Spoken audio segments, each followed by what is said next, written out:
এই ভিডিওটি আমি করেছিলাম গৌরব ঘোষ মিষ্টান্ন ভাণ্ডার থেকে। আসসালামু আলাইকুম প্রিয় দর্শক বন্ধুরা, কেমন আছেন সবাই? সাধারণত সকালবেলায় দুধ কেনার পরে দুধ সংগ্রহ করার পরে এভাবে জাল করে নেওয়া হয়। মিষ্টি বানানোর জন্য টাঙ্গাইলের বিখ্যাত যে চমচম, সেই চমচম তৈরির জন্য এভাবে ছানা কাটানো হয় দুধগুলো জাল করে। সকাল সকালে খাঁটি গরুর দুধ সংগ্রহ করা হয় মিষ্টি বানানোর জন্য।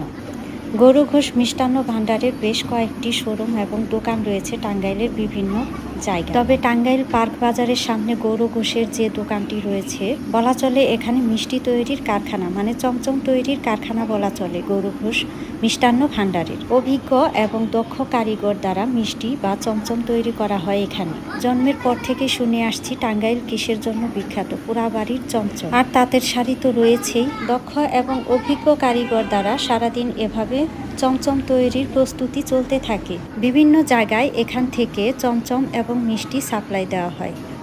আজ এ পর্যন্তই। ভালো থাকবেন, সুস্থ থাকবেন সবাই।